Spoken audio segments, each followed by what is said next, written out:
Genesis Kapitulo 3. Ang ahas nga ay lalong tuso kaysa alinman sa mga hayop sa parang nanilikha ng Panginoong Diyos.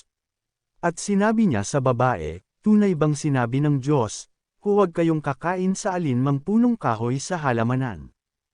At sinabi ng babae sa ahas, sa bunga ng mga punong kahoy sa halamanan ay makakakain kami.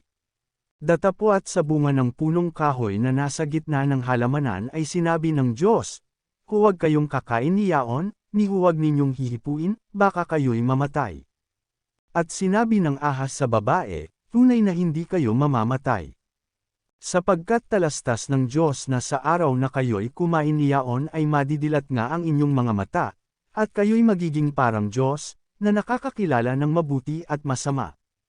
At nang makita ng babae, na ang bunga ng punong kahoy ay mabuting kanin, at nakalulugod sa mga mata, at kahoy naman sa upang magpapantas sa tao, ay pumitas siya ng bunga niyaon at kinain, at binigyan din niya ang kanyang asawang kasama niya, at ito'y kumain.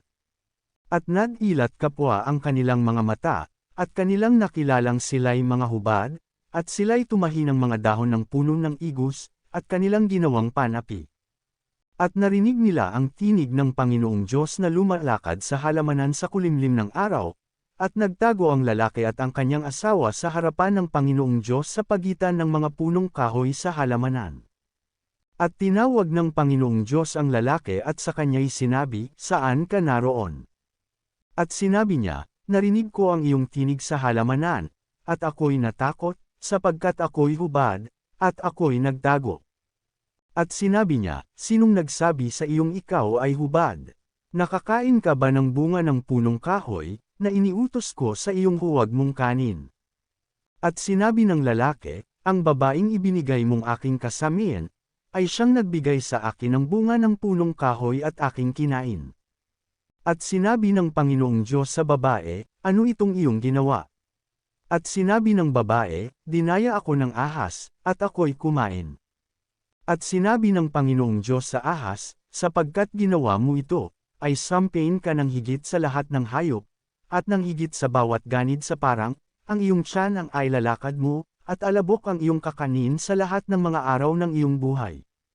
At papag-aalitin ko ikaw at ang babae, at ang iyong binhi at ang kanyang binhi, ito ang dudurog ng iyong ulo, at ikaw ang dudurog ng kanyang sakong.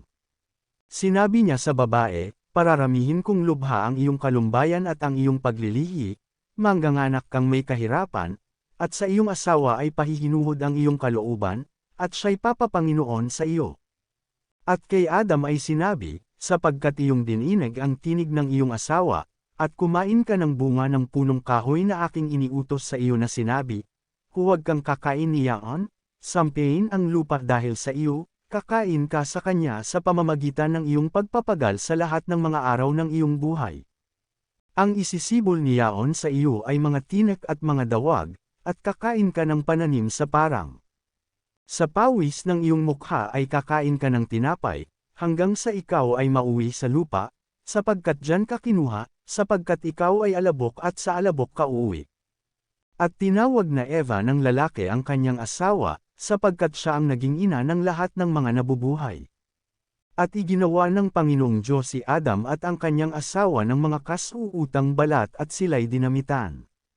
At sinabi ng Panginoong Diyos, narito't ang tao'y naging parang isa sa atin, na nakakakilala ng mabuti at ng masama, at baka ngayoy iunat ang kanyang kamay at pumitas naman ng bunga ng punong kahoy ng buhay, at kumain at mabuhay magpakailanman. Kaya pinalayas siya ng Panginoong Diyos sa halamanan ng Eden, upang kanyang bukirin ang lupaing pinagkunan sa kanya.